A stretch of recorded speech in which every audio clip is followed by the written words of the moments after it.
Viene la reina de España y el rey.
Oops. So there's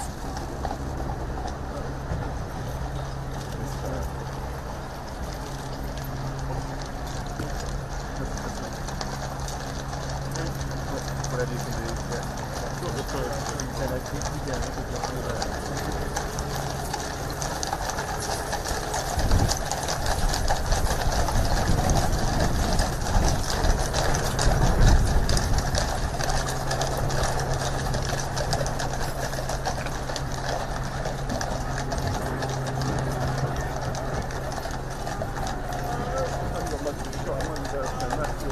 Yeah, do.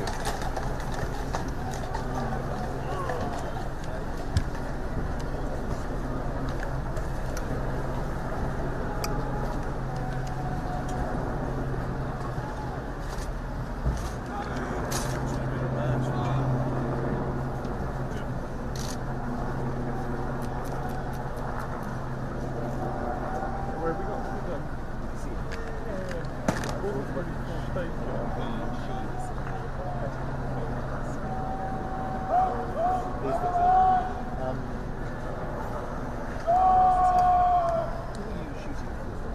Sky News. What's Sky News? Are you pooled? Yes. It's pooled, right. Bobby, have you got them now?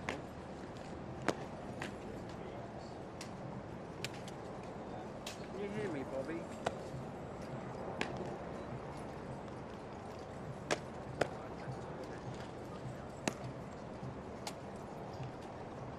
Bobby, can you hear me?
Sorry.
Just anyway, this way.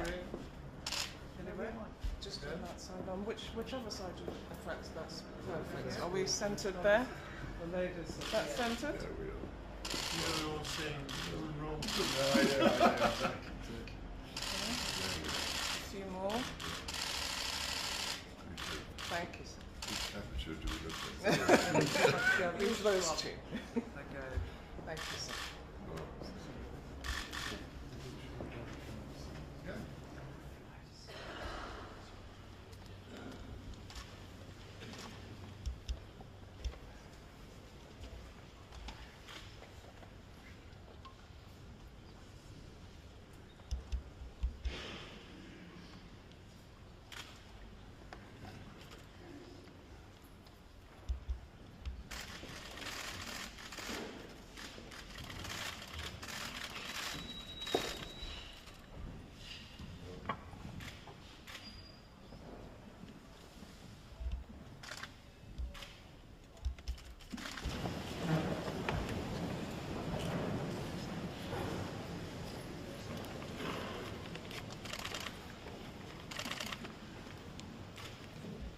Majesty. Aspects of technological development. While most British citizens might still know Spain's expanding market, while politicians of all party stripes regard you and let a close partner and as a firm and candid friend. Irrespective of read Brexit, I am confident that that relationship will not change. The influence of the monarchy has been at the heart of the extraordinary story of the form of yourself and Her Majesty the Queen. It is a particular pleasure to introduce to my colleagues, as far as this state visit is concerned, far, far better.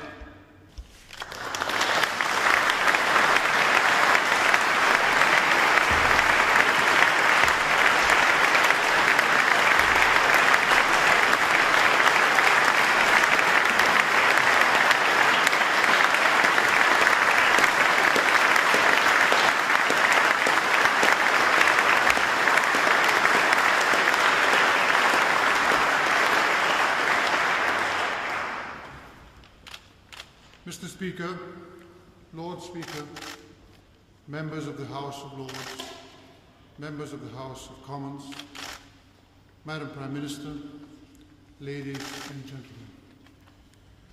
Please allow me to begin by expressing my gratitude for the extraordinary honour of addressing the British Parliament as part of our state visit to the United Kingdom.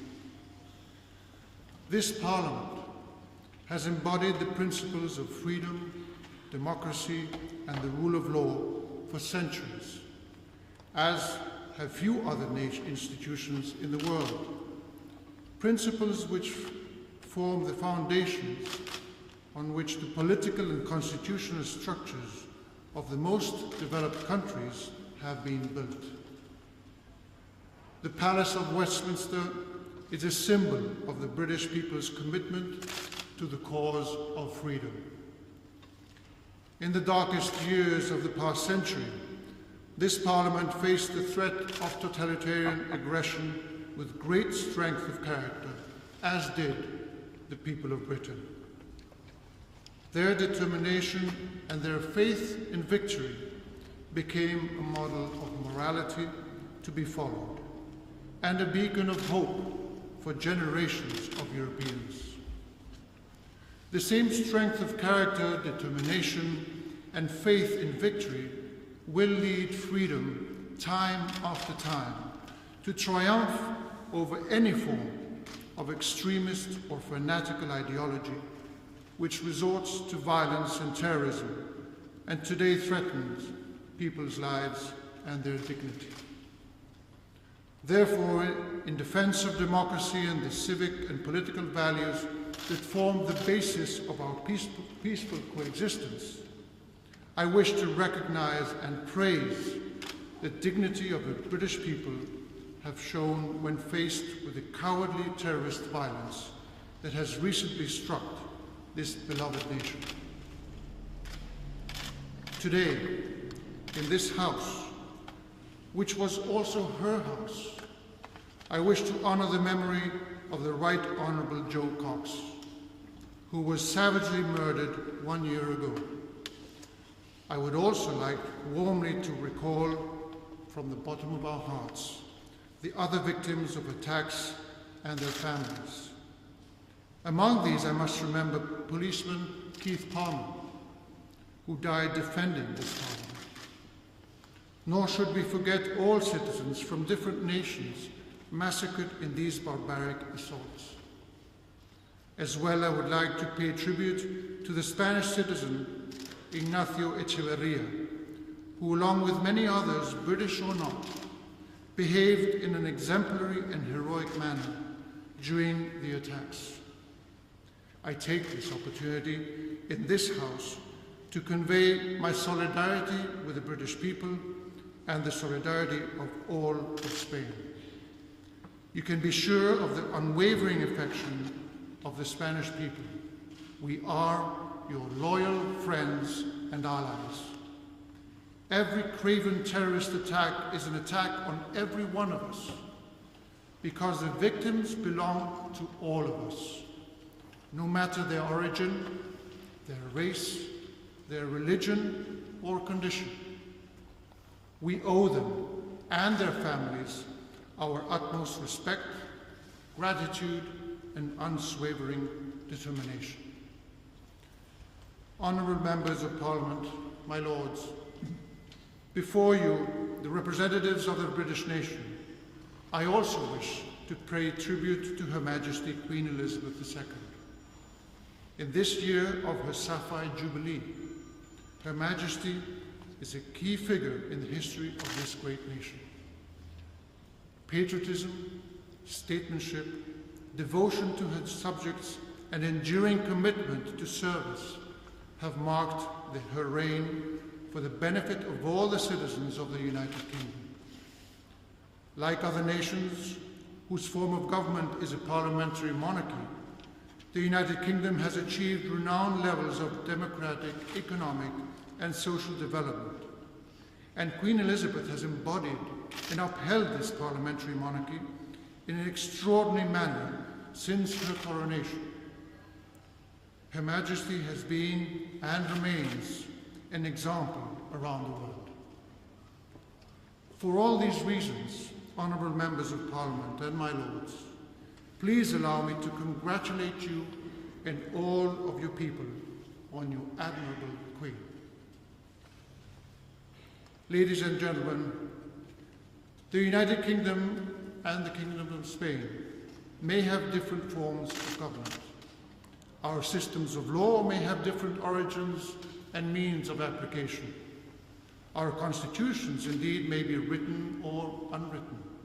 However, we have shared a great deal and continue to do so. We are two of the oldest nations in Europe and in the world.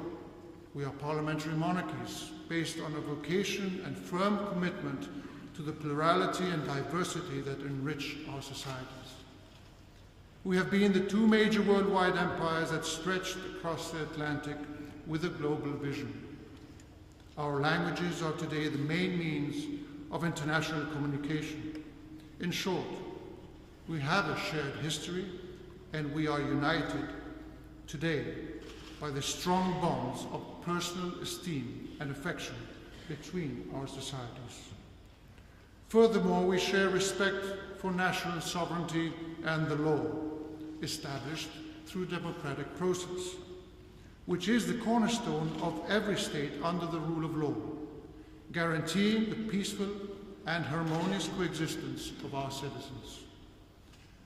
In the spirit of these principles, I stand before this Parliament with great pride, representing the modern democratic nation of Spain, which is fully integrated into the international community, a nation with a profound commitment to universal questions and an undeniable engagement in Europe, the Mediterranean, and Iberoamerica.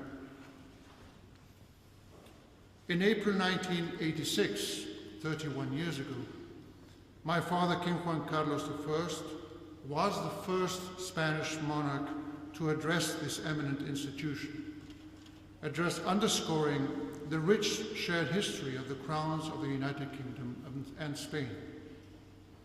3 decades later, I would like to take this opportunity to reaffirm the exceptional ties which have bound the Spanish and British crowns and continue to do so. Almost half a millennium ago, another Felipe of Spain, namely Felipe II, was proclaimed King of England by marriage to Queen Mary Tudor. And before him, Eleanor of Castile and Catherine of Aragon embodied the dynastic alliance that bound the destinies of our two nations for centuries. And in our days, I am also proud to be a descendant of Queen Victoria.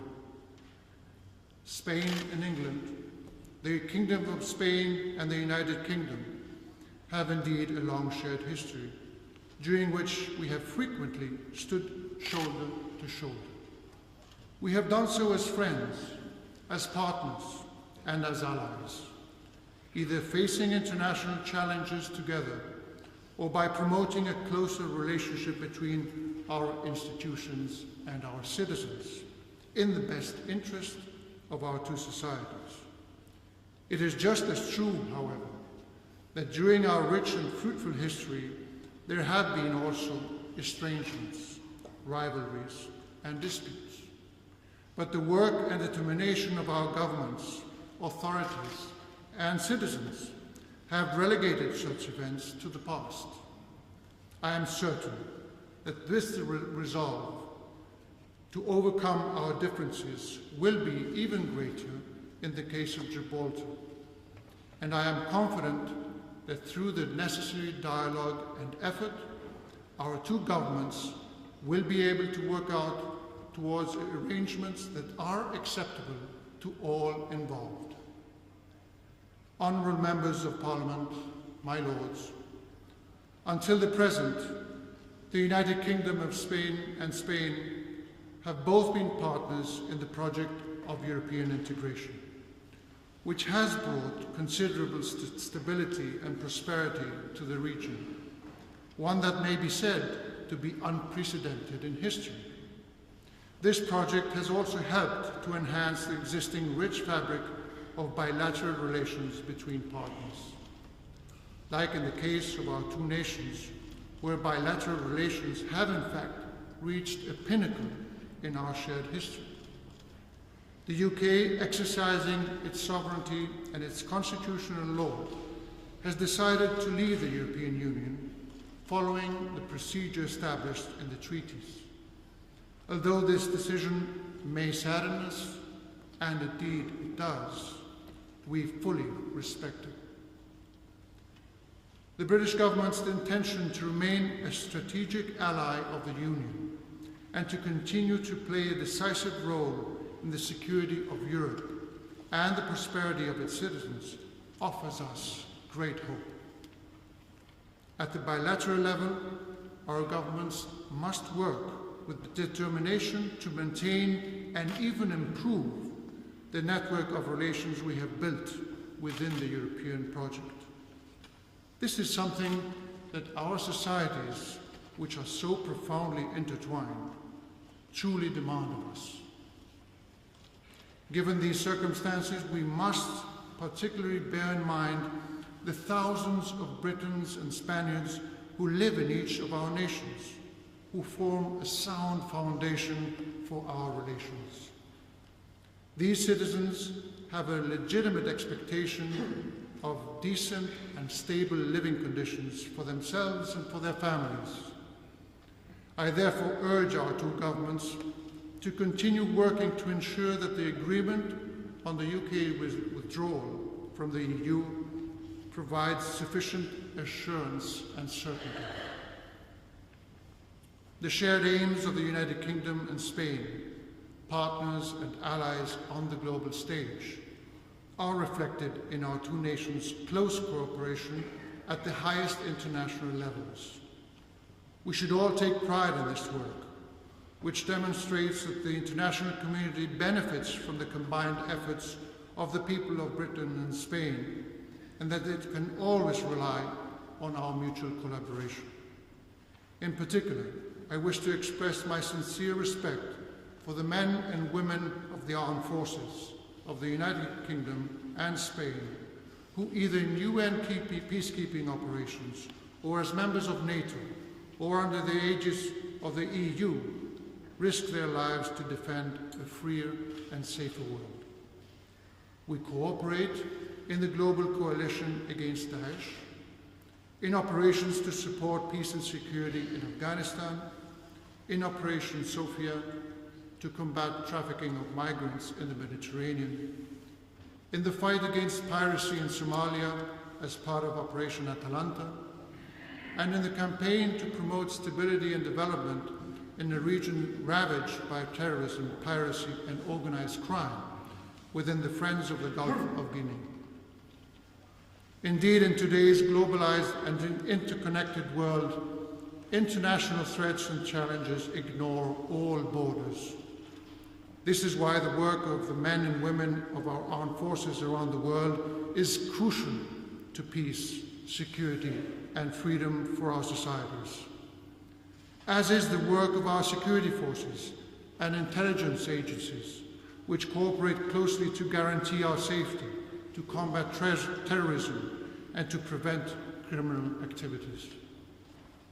Honourable members of Parliament, my lords, I cannot continue without mentioning the strong yet flexible ties between our peoples, perhaps the closest in Europe. They are a testimony to the enormous momentum that defines our bilateral relations over the past 3 decades. As I mentioned, there are hundreds of thousands of British citizens in Spain and Spanish citizens in Britain. Moreover, millions of British tourists travel to Spain every year. Our citizens undeniably exemplify our strongest bond, a bond of affection and personal ties. This extremely rich relationship between our societies is matched by very rewarding economic and trade ties. Spain is one of Britain's primary export markets, and the United Kingdom is the second largest investor in our country. In turn, the United Kingdom is the primary destination of Spain's foreign investment and the third most important export market in the world for Spanish goods and services.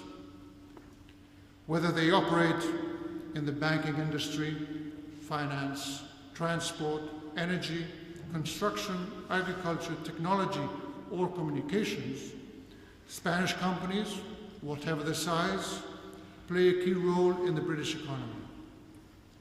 They all contribute to the growth of this nation, generating wealth and creating thousands of jobs. Through cutting-edge technology, excellence and know-how, these leading companies have been able to firmly establish themselves in the demanding British market.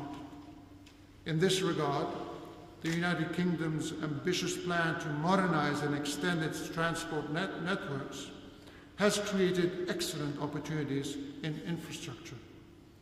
This has bolstered trade, technological exchanges, and cooperation between British and Spanish companies, and has expanded the capacities for transport by air, sea, road, and rail. There are indeed many outstanding examples of this fruitful contribution. Allow me a few words in Spanish.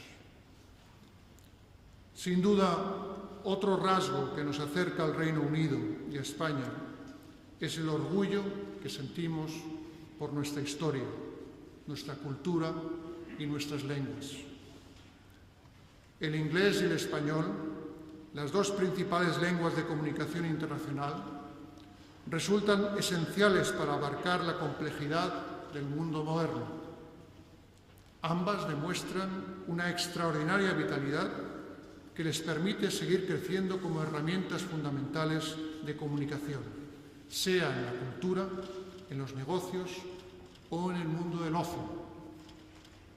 Esta vitalidad hunde sus raíces en una larga historia. En el año 2016 conmemoramos el 4º centenario del fallecimiento de Shakespeare y de Cervantes, forjadores respectivamente del teatro y la novela moderna.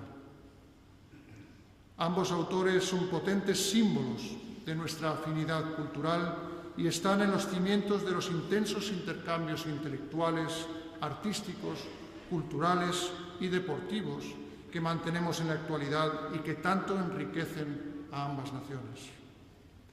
Esa positiva combinación de historia y tradición y de vitalidad contemporánea se da igualmente en las universidades españolas y británicas, algunas de las cuales se cuentan entre las más antiguas del mundo.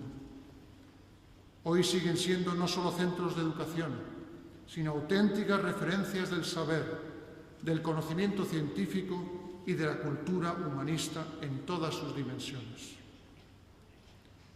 El nivel de interrelación entre nuestros países en el ámbito de la ciencia es muy elevado.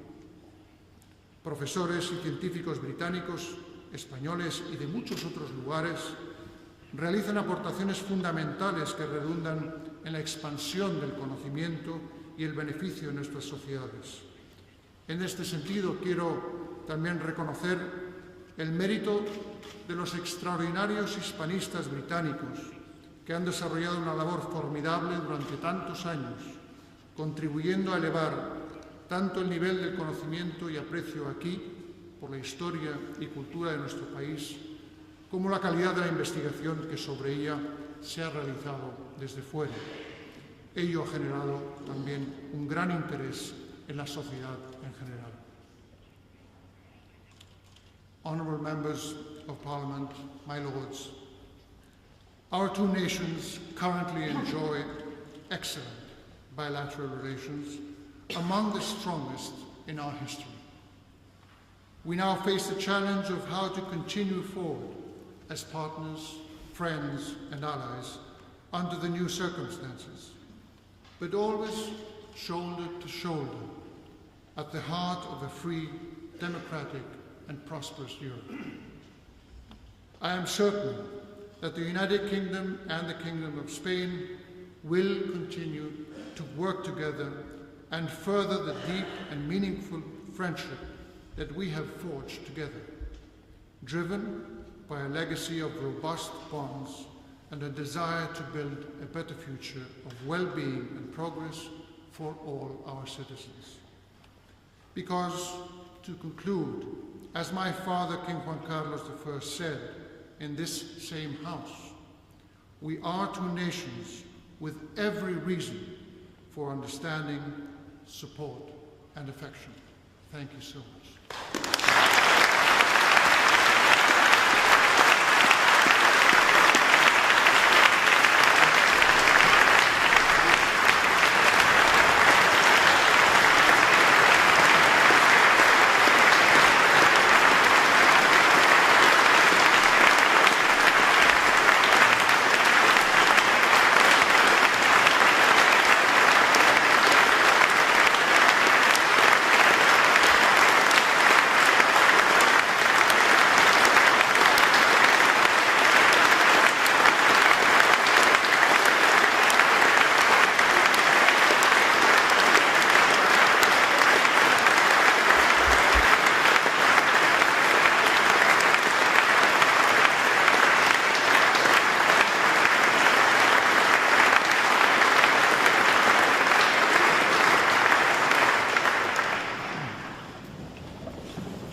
and to flourish in the coming years, even as we leave the European Union. Most of all in this country, we admire, if I may, I would like to close in the way which is traditional in Spain. Viva el Rey! Viva!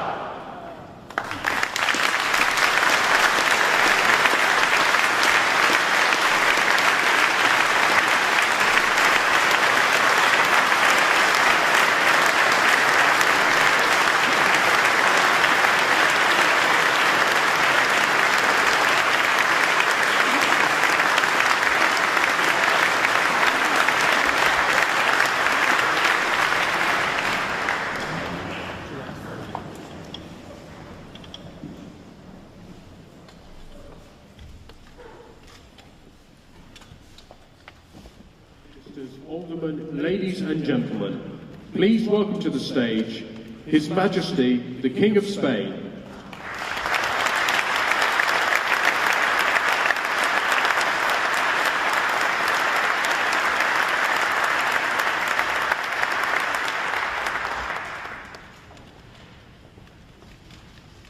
Your Royal Highness, Lord Mayor, Your Excellencies,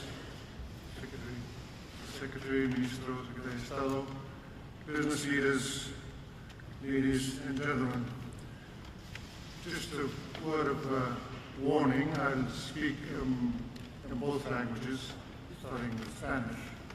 But I would like to start off by saying that we all really appreciate your presence, Your Highness, and knowing that you're so heavily involved in promoting British business around the world.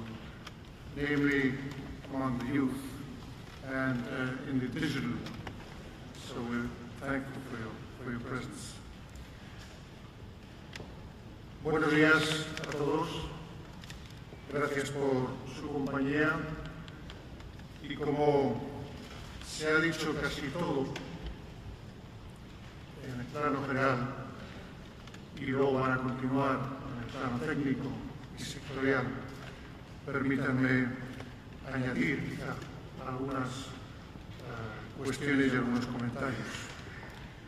En primer lugar, muchas gracias por la bienvenida y por esta gran oportunidad de estar hoy durante una visita de Estado, que para nosotros es muy importante, en un acto centrado en la cooperación económica y comercial con el Reino Unido por parte de España. Y permítanme que comience también expresando la satisfacción en general que me produce ser testigo de la fuerte presencia de empresas españolas en el Reino Unido, que además se ha incrementado, como hemos escuchado, de forma muy significativa en los últimos años.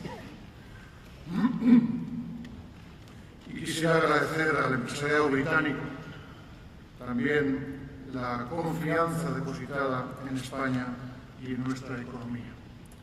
Estoy convencido de que esta confianza mutua se va a mantener también en este momento en el que tenemos que afrontar desafíos tan importantes.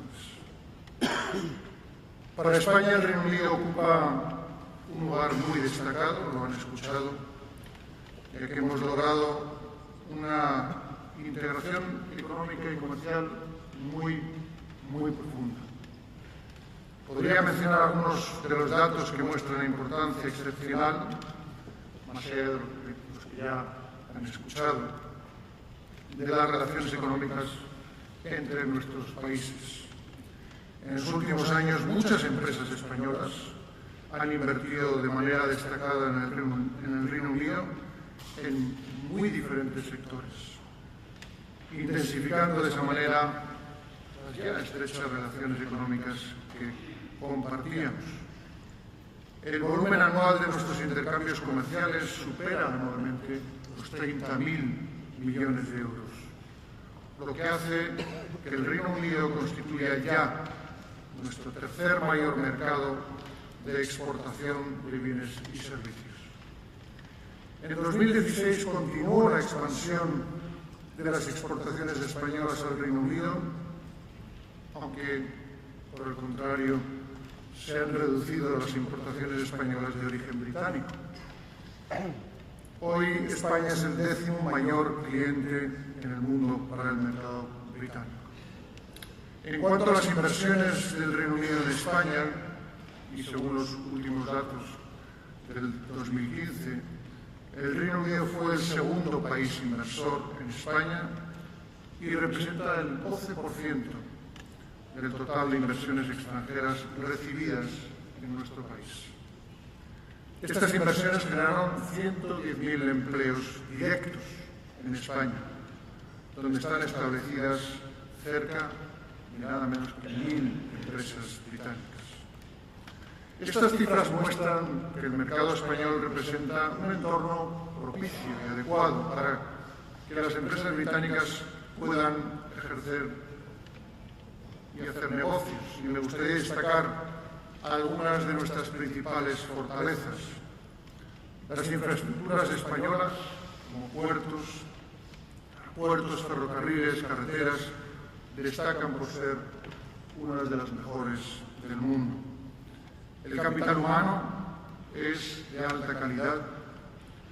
También se han realizado importantes inversiones en innovación, tanto en sectores tradicionales como en los sectores intensivos, en tecnología puntera, como energías renovables, biotecnología, salud, ciudades inteligentes, smart cities, llegando a ser algunas de nuestras empresas líderes mundiales en todos estos sectores. También el Reino Unido ha atraído el interés de las empresas españolas y lo han situado en un lugar preferente en sus procesos de expansión internacional gracias a la facilidad, y esto hay que recalcarlo, a la facilidad para la implantación en vuestro país de empresas extranjeras. Gracias también a la seguridad jurídica que ofrece al inversor este mercado y al alto grado de liberalización de vuestra economía. This is why, no wonder, the United Kingdom is the top nation for foreign investment by Spanish companies. Spanish investment in Britain surpassed 82 billion euros in 2015. It has been mostly in recent years that Spanish companies have invested heavily in the UK. Figures show that in 2016, Spain, as mentioned, was the country that made the largest investments in the United Kingdom. And these investments were in a wide range of sectors, and in many cases made by leading Spanish companies, which now hold interest also in major future infrastructure projects in Britain. Good proof of this is the imminent inauguration by Her Majesty the Queen of the Queen's Ferry crossing in the river Fourth Estuary, the longest three-tower suspension bridge in the world. In addition, we should mention Aberdeen's external harbour in the Nick Bay, the design and building of modern recycling plants, the involvement of Spanish industry in the crossrail construction, or the future high-speed two-rail network, which is actually today the most ambitious transport infrastructure project across Europe. These figures are clear evidence of the intense and dynamic reality that defines our bilateral relations, and there is still much potential and mutual benefit to be fulfilled. However, we cannot deny that this scenario originated by the UK's decision to leave the EU has generated uncertainty and doubts for our companies, businesses, and especially small and medium-sized enterprises. We must make sure that the current negotiations reduce this uncertainty to a minimum. It is extremely important that the future framework of our relations establishes the conditions for a close economic relationship, trying to minimize future obstacles and barriers. The vitality of our trade and investment clearly shows that both nations have made the right choice by decisively committing to opening up our economies. The UK has always been an earnest champion of the openness of its economy and has also been a pioneer in the introduction of a wide-ranging program of economic liberalization, a model that has been greatly followed by other nations. Over the past decades, Spain has followed the same course. This common commitment to open trade and investment must continue. Both Spain and the UK have implemented reforms to address the crisis that has affected severely our two nations. We have overcome many of the difficulties caused by this crisis, the most severe one in recent history, and we can proudly affirm that Spain today is the fastest growing major EU economy. In 2016, as you've heard, Spain's GDP grew by 3.2% for the second consecutive year, and growth in the first half of 2017 has continued at a vigorous rate. Similarly, the UK is an example of the advantages of a competitive economy that is open to foreign trade. The dynamism of the British economy's productive fabric has allowed the nation to prosper in its recovery. It is you, businessmen and women, who lead the way by generating wealth and jobs.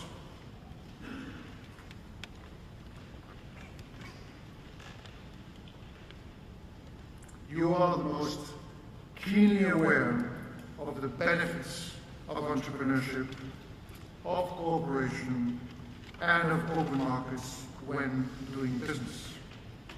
This is why I wish to take this opportunity to urge you to forge ahead.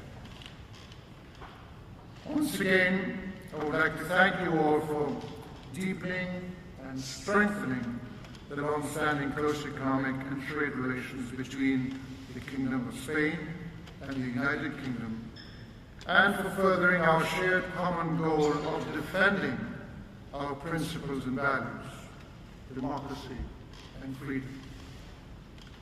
Thank you all so much for your attention, and thank you all for making an extra effort to make this forum a big success. I wish you that big success, and I hope we will see in the coming years that this time of uncertainty will be way past. Thank you so much.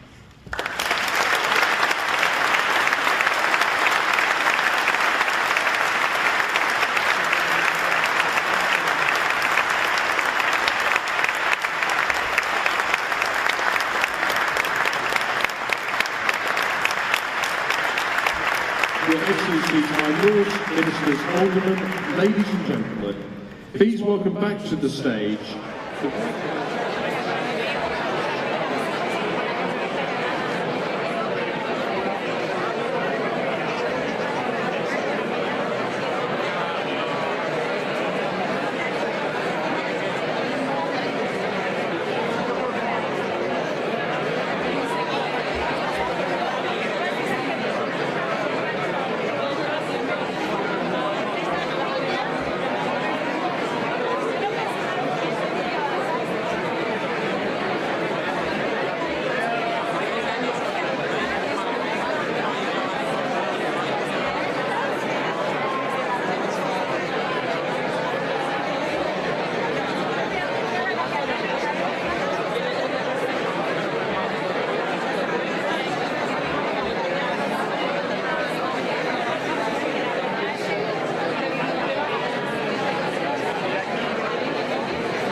Ministro de Asuntos Exteriores y de Cooperación, embajador, autoridades, queridos compatriotas.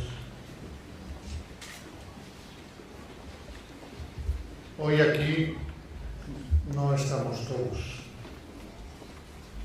Faltan especialmente dos de nosotros: Aisha Frade e Ignacio Echeverría, cuyas vidas fueron segadas cruelmente junto a ciudadanos británicos y de otros países por el cobarde terrorismo en los últimos meses.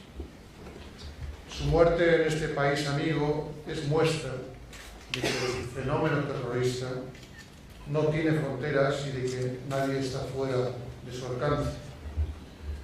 Por eso, como he tenido oportunidad de subrayar en el Parlamento y ante Su Majestad la Reina Isabel II en esta visita de Estado, la cooperación en la lucha contra el terrorismo es más necesaria que nunca para defender nuestros derechos y nuestros valores, que son derechos y principios universales. A Ignacio y a Aisha les echamos de menos y no les olvidaremos. Y siempre recordaremos la generosidad y el heroísmo de Ignacio, que valientemente puso su propia vida en peligro y la perdió. La perdió trágicamente tratando de salvar las vidas de otras personas. A los dos les tendremos siempre en nuestro corazón, como también tenemos en nuestro corazón y en nuestra memoria a todas las víctimas del terrorismo. Y ahora quisiera deciros que, como sabéis y os podéis imaginar, para la Reina y para mí, los encuentros con nuestros compatriotas son una parte esencial y una parte muy grata de los viajes de Estado. Nos permiten haceros llegar el afecto y el cariño de España y expresaros nuestro apoyo y nuestra alegría por estar aquí con vosotros en una ocasión tan especial y tan importante. Y nos permite transmitiros la importancia que tiene esta visita, tanto por las circunstancias que la rodean, todos conocéis, como por las características del país, de su historia y de la historia que compartimos, pero sobre todo por la realidad que define el presente y el futuro de nuestros vínculos y relaciones en lo bilateral y en lo multilateral. Quienes estáis hoy aquí sois una muestra, es verdad, pequeña, embajada da para el número que estáis, no para más, pero sois una muestra muy representativa de decenas de miles, incluso cientos de miles de españoles que viven y trabajan en el Reino Unido.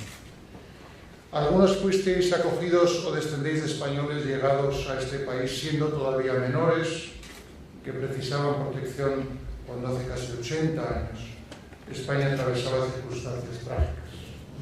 Otros vinisteis en las décadas de los 50 y 60 del siglo pasado, procurando el bienestar que nuestro país no podía entonces ofrecer. En las últimas décadas, y más especialmente en los últimos años, sois cada vez más los españoles que os estáis desplazando para contribuir con vuestro esfuerzo y vuestra creatividad a un amplio espectro de actividades que van desde el terreno científico y cultural al deportivo, pasando por, entre otros, el campo financiero, la sanidad, el sector educativo. Algunos además contribuís a que nuestras empresas ocupen posiciones de liderazgo en Europa y en todo el mundo.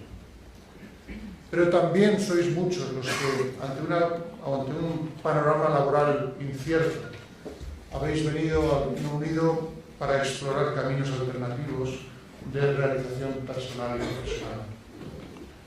Conocemos las circunstancias que os condujeron a salir de España y las dificultades que muchos de vosotros habéis tenido que afrontar.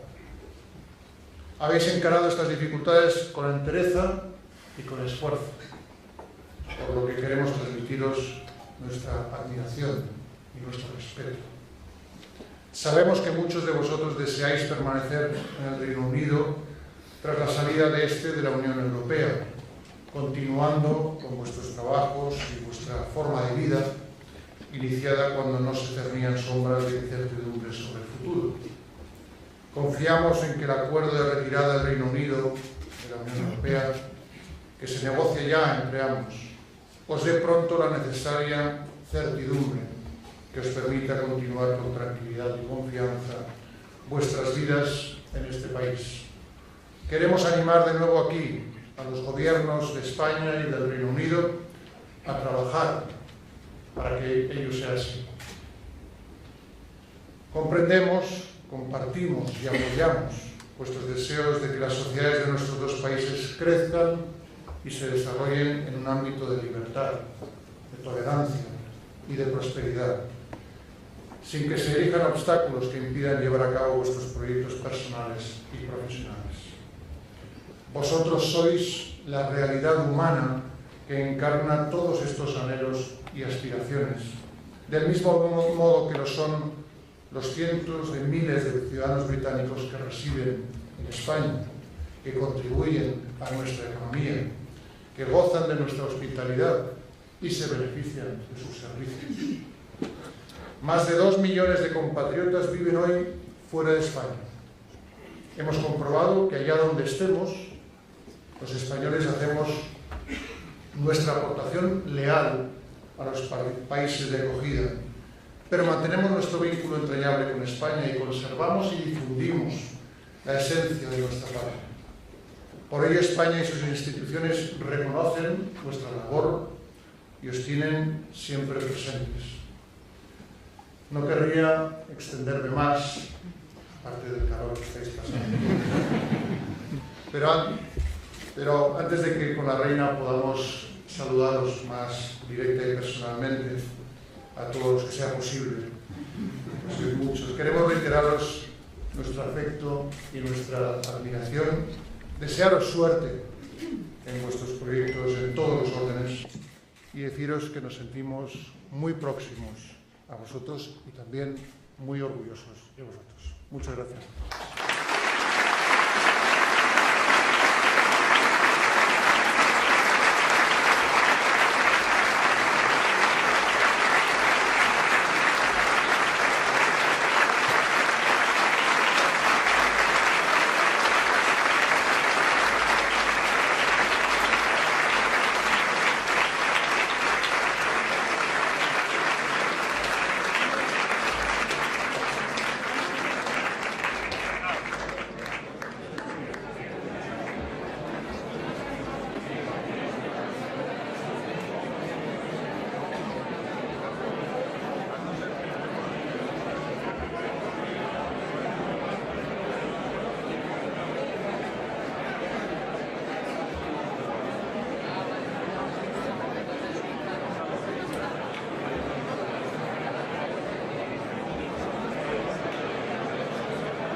Chancellor of Westminster, I'm pleased to welcome you to Westminster Abbey on the occasion of your state visit to Her Majesty the Queen.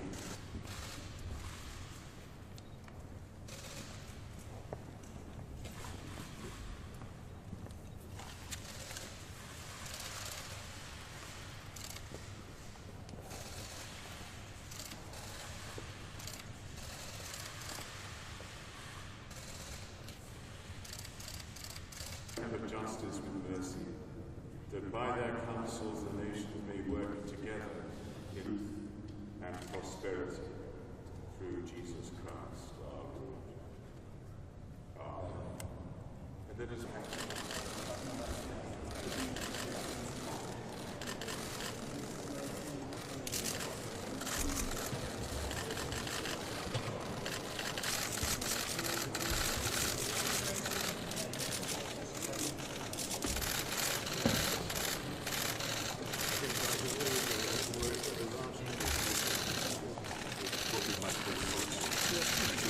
not the right term, I don't think.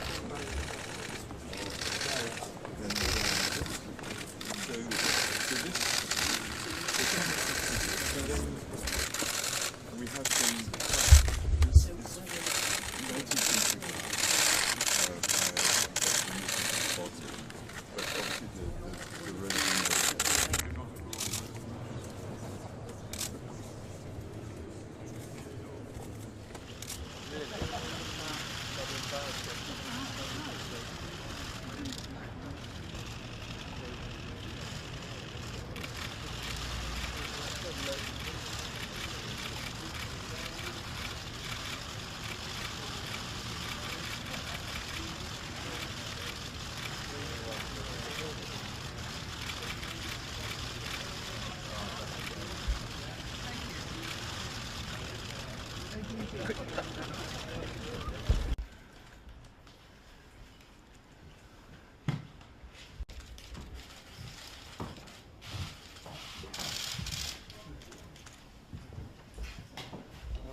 I'm very pleased to welcome you here to Downing Street, and as we've just been saying, very good relations that the UK and Spain has, and particularly business relations together, but also obviously links go way back.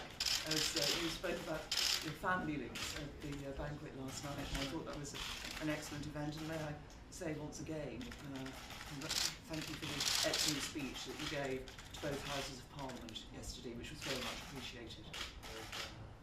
I must say, we were looking forward to this visit, as you know, yes, for some time. So I was really very appreciative of the effort put into holding this, and we thank Her Majesty, of course, and all the help. Thank you. Thank you very much.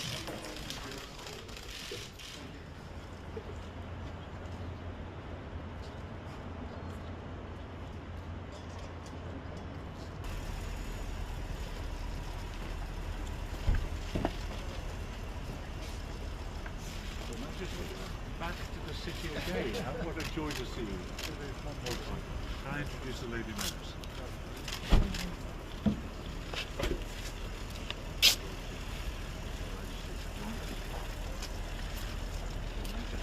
Welcome to the guild. Thank you for joining us. Can I introduce the Lady Members? Yeah, I know, we've all seen each other many times already. And I think you may be familiar with the Princess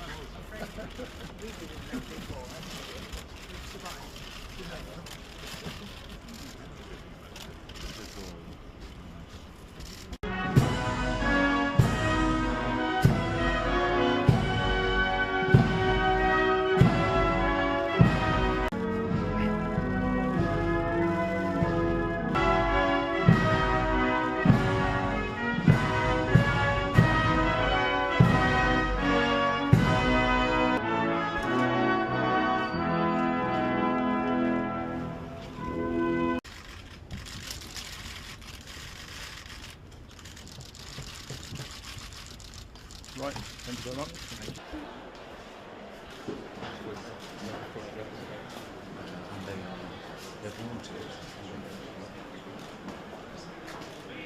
you. stands ready for praise by the chaplains, the Right Honourable, the Lord Mayor.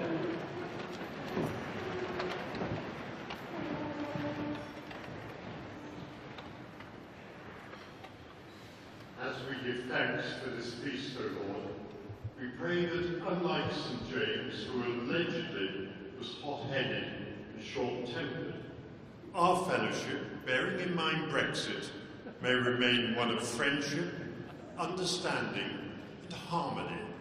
Amen. Amen.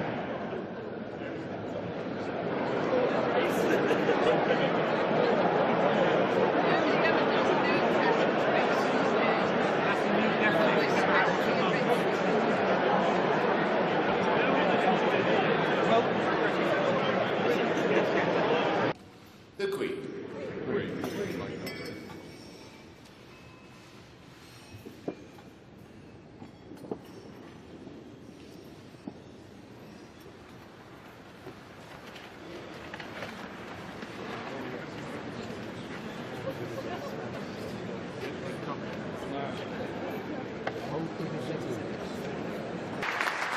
Now may I invite everyone to rise for the national anthem of Spain, after which I shall propose the toast to their Majesties the King and Queen.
The toast is the King and Queen of Spain.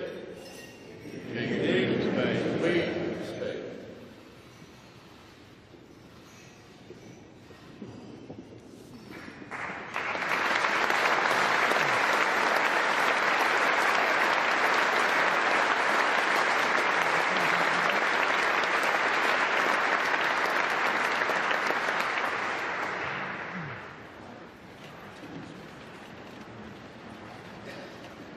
Pray silence for His Majesty, the King of Spain.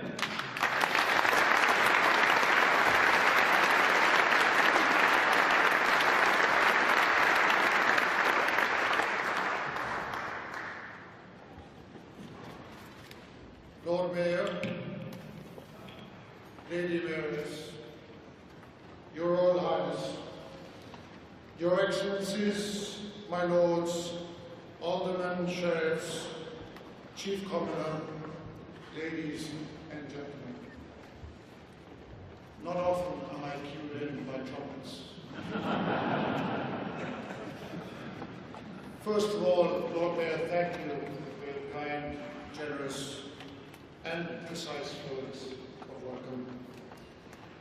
And a word of advice for all of you. I will be speaking in Spanish, so you can place your earpieces accordingly. And halfway down my remarks, I will continue in English.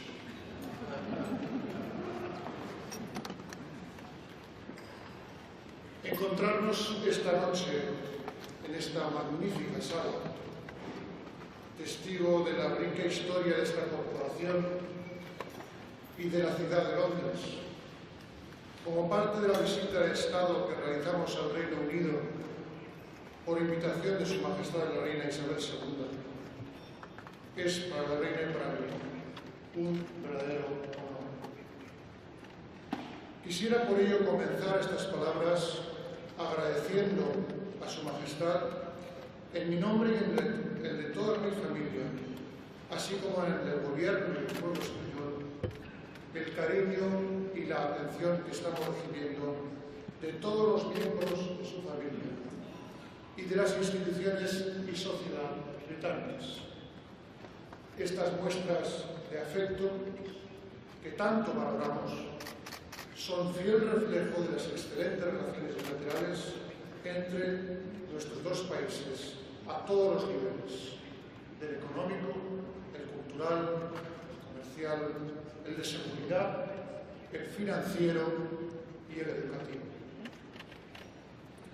Y Londres desempeña un papel primordial en este entramado tan denso y provechoso de nuestras relaciones bilaterales. Recuerdo con especial cariño la visita que realizamos juntos a esta gran ciudad hace ahora casi 5 años, con la especial ocasión de los Juegos Olímpicos. Tuvimos entonces oportunidad de disfrutar de su belleza y de la impecable organización británica. Aquí fuimos testigos del legítimo orgullo de su pueblo por los éxitos deportivos del país. Pero por supuesto también guardo con enorme estima muchos recuerdos de mi infancia y juventud, otros más recientes, de mis visitas a este país y especialmente a esta querida ciudad de Londres. Londres es uno de los principales referentes económicos, comerciales y tecnológicos del mundo.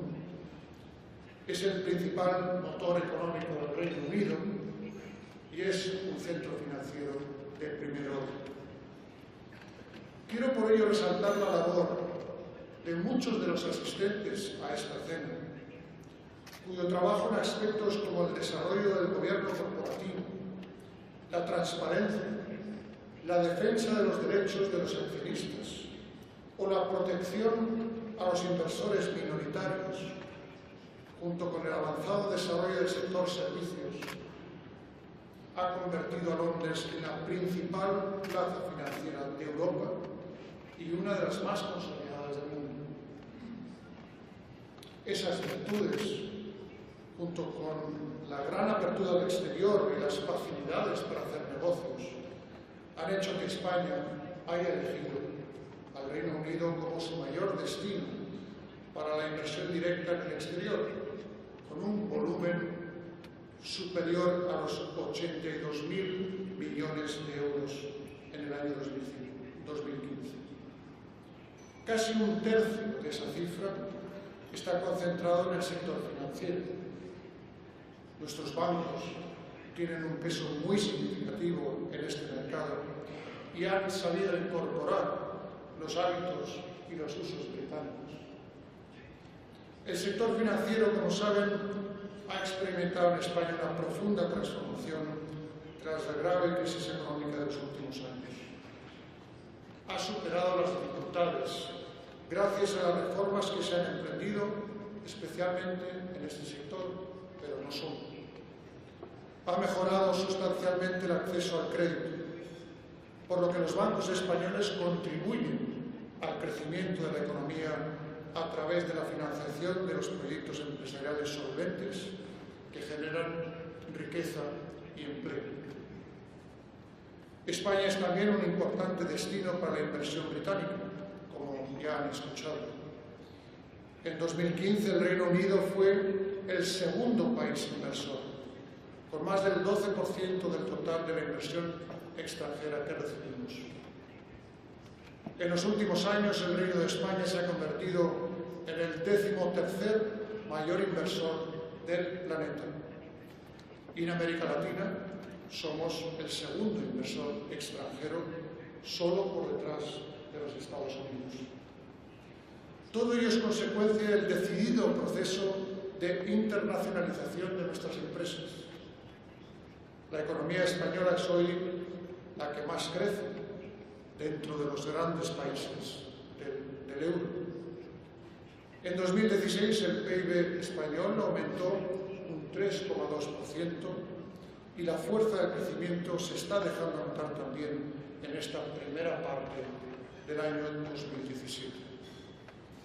Este escenario ofrece grandes oportunidades para estrechar aún más los vínculos entre nuestros dos países, conscientes siempre de que el crecimiento económico tiene como última meta el progreso, el desarrollo, la cohesión de nuestras sociedades, creando riqueza y generando empleo para los ciudadanos. Les animo a situar a España con aún mayor intensidad en sus listas de destino para invertir, o bien a intensificar su presencia en nuestro mercado y reforzar así nuestras relaciones bilaterales a un más alto nivel, si cabe. Unas relaciones que son tan sólidas como positivas, sustentadas en una larga historia compartida y en vínculos humanos de una extraordinaria riqueza que siempre han ligado a nuestras sociedades. No en vano, al hablar de Gran Bretaña y España, estamos señalando a dos de los países que a lo largo de los siglos más hicieron por globalizar el mundo y así abrir nuevas fronteras para el hombre. And now you can take your pieces. Specifically, the City of London, this great financial city, has been key to the modern-day expansion of the Enlightenment ideals that drove the world's progress to freedom, freedom of the press, freedom of trade. This has been one of the city's major contributions to the world, and that is why its name is recognized the world over. The city itself has witnessed the strong ties that, as I mentioned, bind the people of Spain and the United Kingdom. In the Middle Ages, trade between London and Spanish cities and ports such as Seville, Coruña, and Santander was crucial to the economies of both of our nations. The monarchs of England and Castile, aware of the importance of those commercial flows, exchanged a great many letters of safe conduct to protect their merchants. In those days, Castilian wool and Andalusian wine were two of the most sought-after Spanish products in the British Isles. And since then, Spain has always been present in the City of London. I cannot but welcome the fact that in recent years, this presence has increased considerably, covering practically all sectors moving and working in this economic and financial hub of the globalized world. It so happens, by one of those coincidences resulting from our rich shared history, that a little more than 112 years ago, on the 7th of June of 1905, my great-grandfather, King Alfonso XIII, was welcomed in this very building on a state visit to the United Kingdom at the invitation of King Edward VIII. A very important visit in many senses, as very soon after he would marry a British princess, my great-grandmother, Victoria Eugenie of Battenberg, known as Princess Eve. My parents, King Juan Carlos I and Queen Sofia, also visited this corporation in 1986, as you mentioned, during a state visit at the invitation of Her Majesty, Queen Elizabeth II. The visit took place the same year that Spain joined what was then the EEC, the European Economic Community. This had long been an aspiration of the Spanish people, as we sought to ground our fledgling democracy in the heart of the European project, based on the values of freedom and democracy, of social state under the rule of law, and free market. More than 3 decades later, the country that Queen Letizia and I proudly represent is, thanks to the efforts of several generations of Spaniards, a modern and inclusive Spain, a country that is open and fully democratic, proud of its plurality and of its diversity. a thriving and vibrant Spain, which continues to further the European project in order to address the challenges of the 21st century. I feel it important to reiterate that all of this has been thanks to the efforts of my fellow countrymen and women, many of whom are today established in this financial city and throughout the United Kingdom, working for Spanish or British companies in your nation's National Health Service or at one of its many prestigious educational, cultural, scientific and sporting institutions. And here, I would like to remember as well Ignacio Echeverría, who heroically gave his life during a recent terrorist attack in London. And I thank you, Lord Mayor, for your words.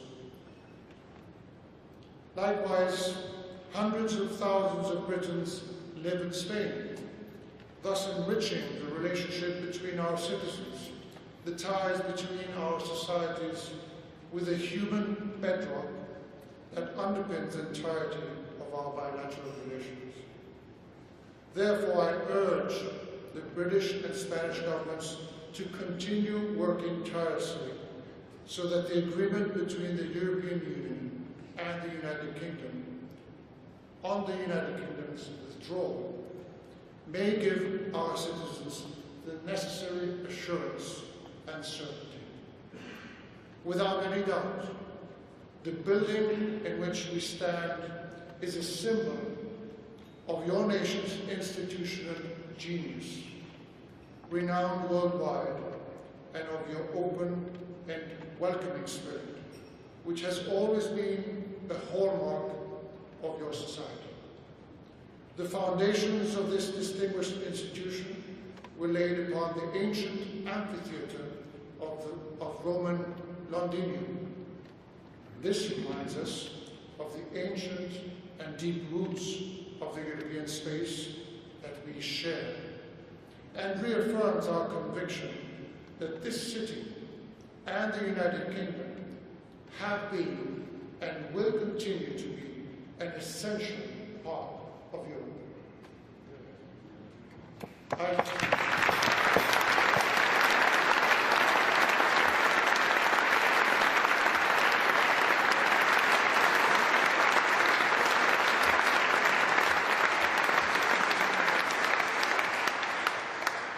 I shall conclude by raising my glass to the Lord Mayor and the City of London Corporation with my best wishes and our most heartfelt congratulations and gratitude for this wonderful evening, a fond memory we will certain to never forget.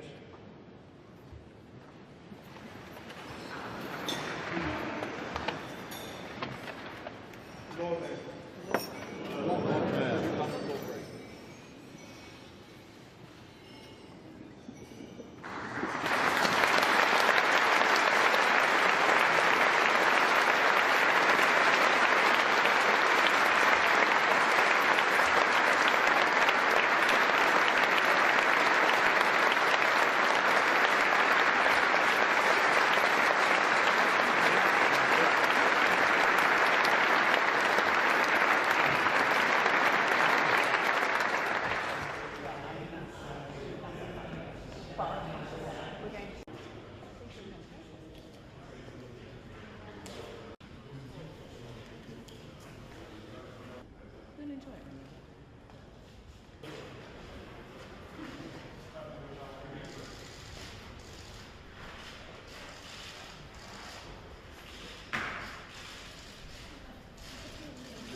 Chairman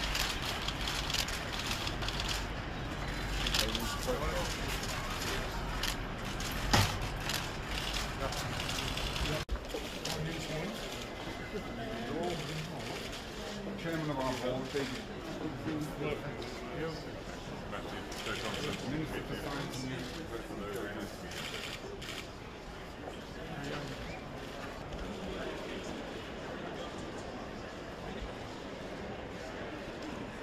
So I'm the head of the signature facility, which is one of the many technology platforms we have here. And the technology platforms are vital to the science that runs through it, because we support all the research groups when they have hugely in the last decade.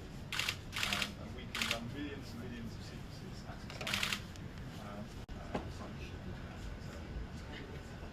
Downstream analysis from that.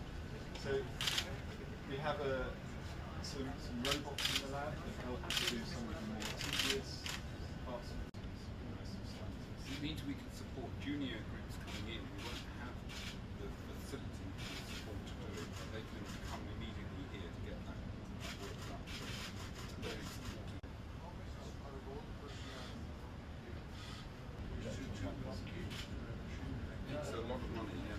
It's a big investment. We've invested in It's essentially under there.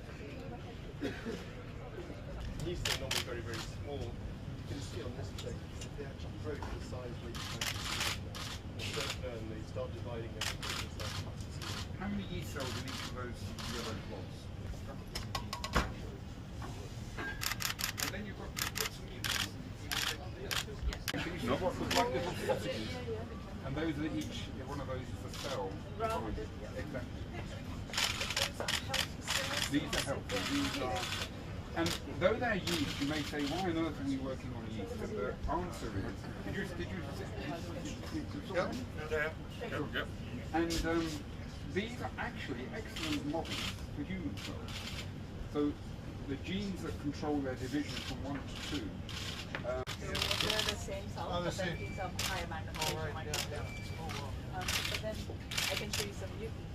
So here you can see in the middle the cells are dividing actively.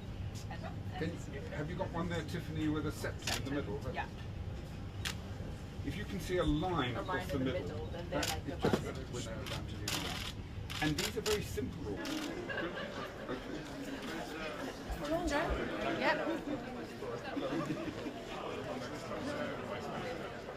Where's Andrew?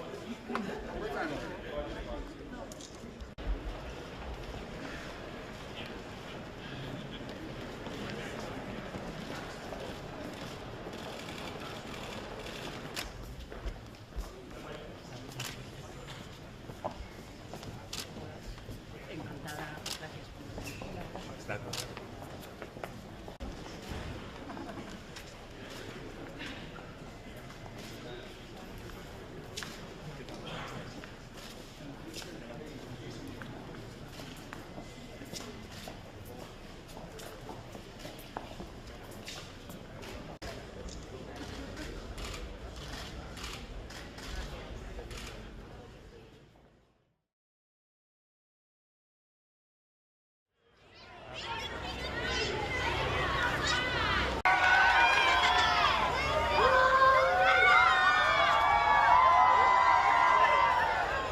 Longing for the summer holiday.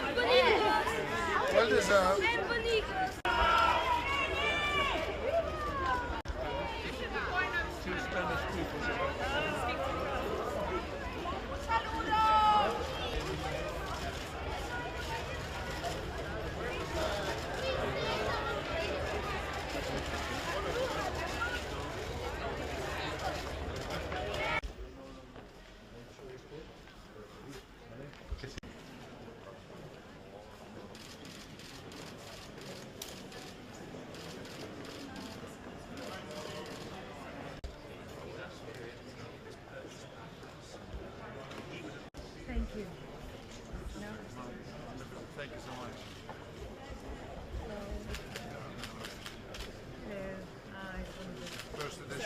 recognise this, of course, the first edition of MICAAL-TV, as you know, published in 1608. So it's one of probably 10 surviving copies.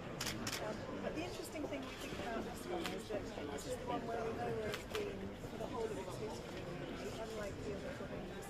So we know that this one was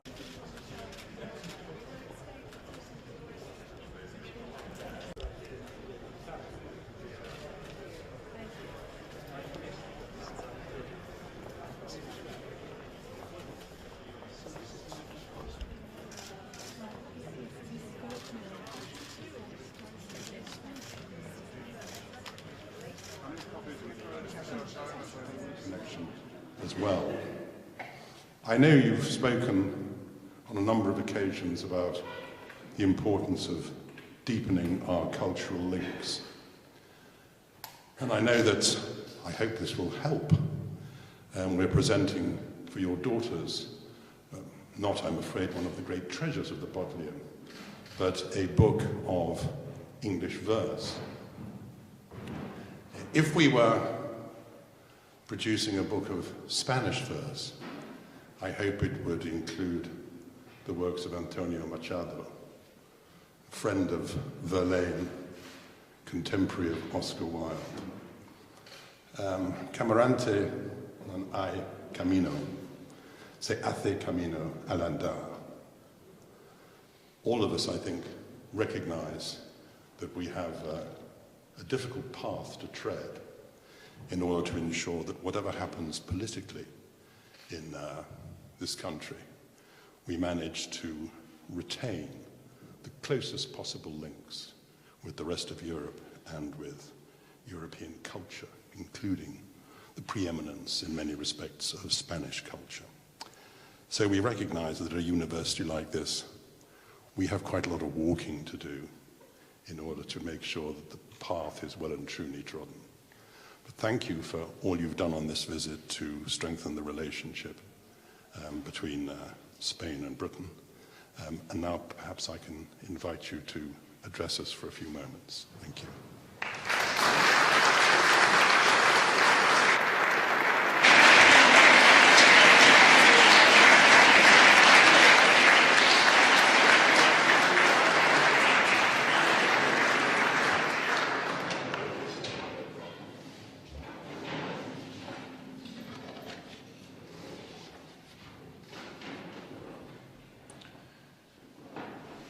Chancellor of the University of Oxford, Lord Patton, Lord Lieutenant of Oxfordshire, Mr. Stevenson, Lord Chamberlain, members of the academic community of the University of Oxford, ladies and gentlemen, allow me also to express how delighted I am to see John and Lit here with us today on this occasion.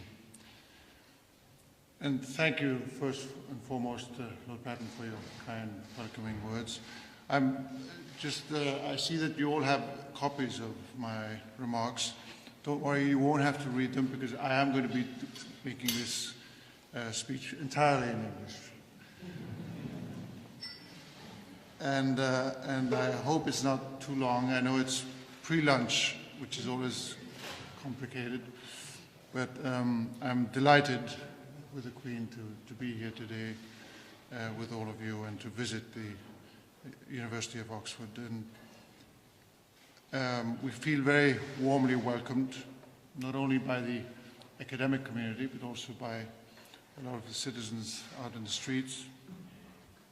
And this, as you know, marks the end of a 3-day state visit that the Queen and I have paid to the United Kingdom, and we're delighted that we are giving a focus on academia, on culture, on science, as a good end twist to our state visit. And I'm particularly grateful to the Lord Chancellor. Also, I would like to thank very especially Sir Rick Traynor, Rector of Exeter College, which hosts the chair founded, as you mentioned, by my great-grandfather, King Alfonso XIII, a chair of which my mother is, Queen Sophia, is an honorary member, and which is in fact proudly celebrating its 90th anniversary this very year. Ladies and gentlemen, to speak of the University of Oxford is to speak of one of your nation's oldest, most firmly established and admired institutions. In an environment that brings knowledge and beauty together, this university shows us the enormous benefits of upholding the key role of knowledge in a society and bestowing it on high culture the prestige it deserves. Thus, the University of Oxford has contributed to forging the soul of this nation. But all of us have benefited from the scientists, the scholars, and the writers who were aware that spearheading knowledge means expanding the horizon for humankind.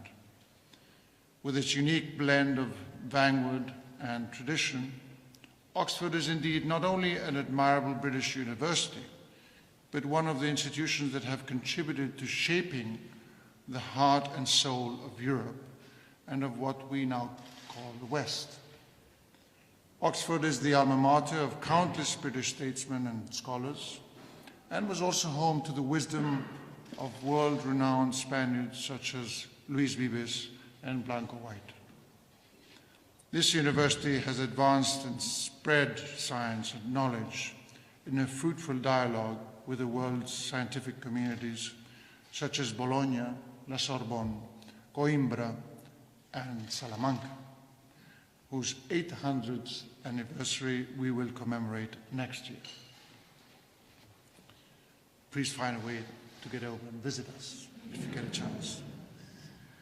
This dialogue between Europe's oldest universities has created an entire system of values without which the Western world would not be what today is. I am referring to principles such as freedom of speech, academic freedom, intellectual curiosity, the prolific publication of their findings. I am also referring to concepts such as community, participation, and more recently, equal opportunities.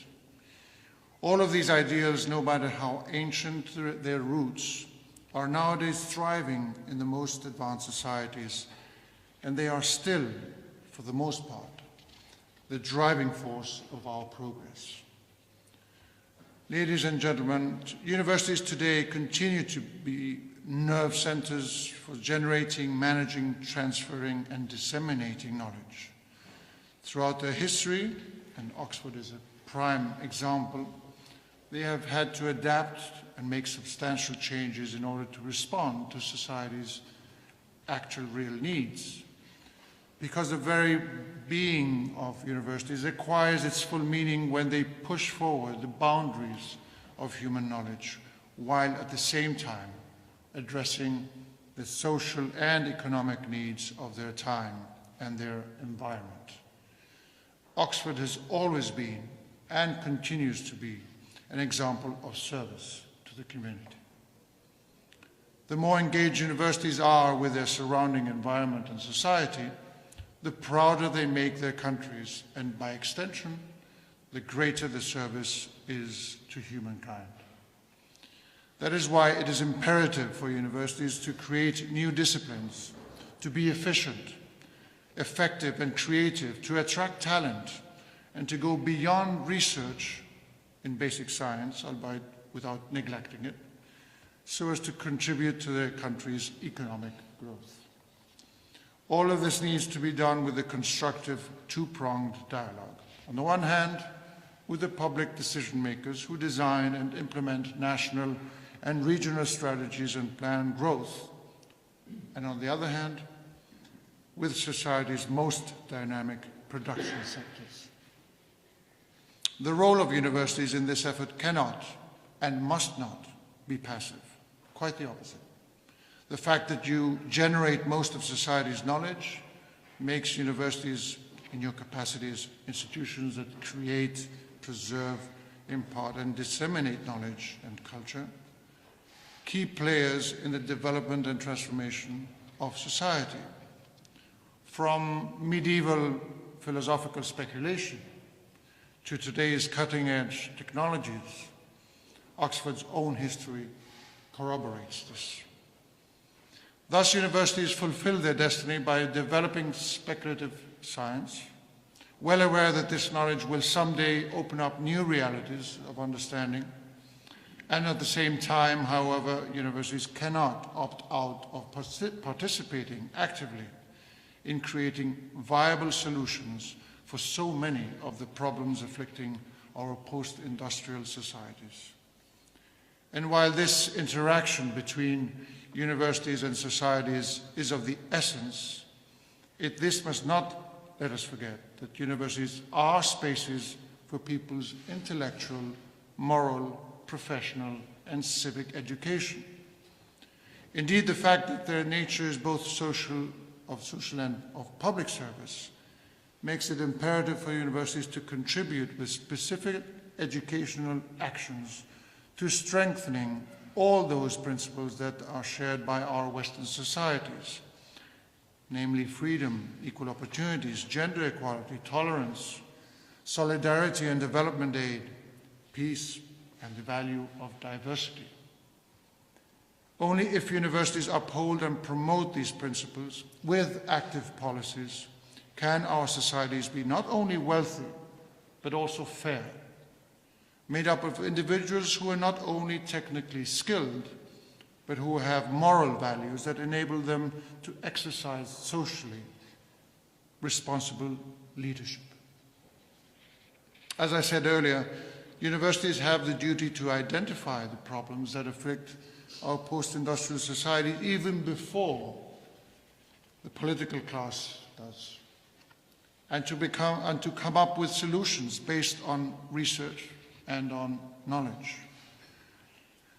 From this standpoint, today, no university can ignore realities such as aging population, climate change, environmental degradation, energy sustainability, widespread epidemics, the technological and economic north-south divide, wars and their causes, intolerance, and migration flows.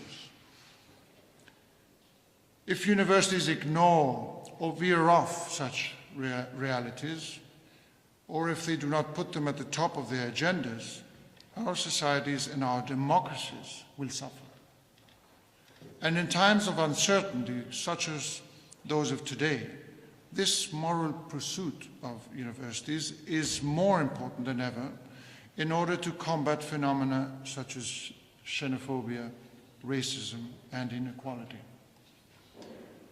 Ladies and gentlemen, please allow me to point out just one final idea, which I believe is woven into the very DNA of universities and which cannot afford, and we cannot afford to neglect either. I would like to talk about the concept of internalization of our universities. Actually, this concept arises precisely from the fact that knowledge and science have always been global. Today it is more so than ever. After all, the very name, university, refers to that universal dimension, both of the areas of knowledge it must encompass, but also for its geographic, linguistic, or cultural representation. The concepts of Western culture and its values are forged, among others, through dialogue between philosophers and enlightened scholars from the Republic of the Letters, with the work of academies and universities. However, the concept of knowledge and progress that they employed and still employ is not a closed one, quite the opposite. It is and must be open and available to society. Knowledge is shared with students from all over the world. Concepts such as transnational scientific collaboration and the free sharing of ideas, as well as mobility and the free circulation of talent, are at the very essence of universities and also constitute the foundations of modern-day knowledge management and scientific advance or discovery. In this regard, Spain and the UK are among the countries that most share their studies and academic findings, to such an extent that the UK is Spain's second largest partner in academic collaboration. And Spain is the United Kingdom's 8th. Moreover, this country's in particular is a prime example of a network of global universities.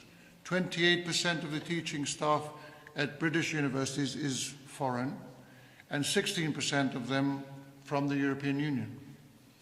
This University of Oxford is even more global than that, because 41% of its teaching staff is foreign and come from more than 100 different countries. I hope I got that data right.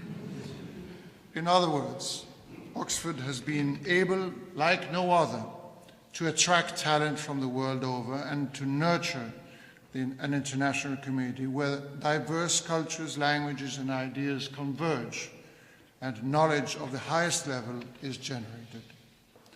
And attracting talent explains, to a great extent, its uninterrupted success and prestige throughout history. Today, the development of new IT technology has not only helped to disseminate knowledge in unprecedented speed and reach, but has also altered our research and teaching methods. But new technologies have not been able to replace the real, direct, personal relationship between teachers and students in the transmission of knowledge, nor have they been able to replace experimentation by scientists at universities and research centers.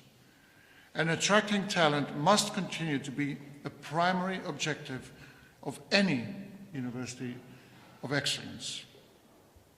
However, it may be achieved, whether with cutting-edge technologies or at the matchless setting of these colleges and halls. Attracting talent will, in turn, be the best way for the university to garner further prestige and to help its mission flourish. Because if there's a lesson to be learned from historic universities such as Oxford, it is that their global nature has a direct impact on improving the standard of living of our citizens and on the progress of our societies. Ladies and gentlemen, with this luncheon in this marvelous hall, we end our state visit, during which we have been able to meet government, parliament, outstanding economic actors, and last but not least, your scientific and academic world. Rest assured that we will not forget these days during which we have felt the friendship of the British people and institutions towards Spain, nor will we be able to forget that it has all been possible thanks to the generosity of Her Majesty Queen Elizabeth II and her family. Thank you all very much. Let's enjoy.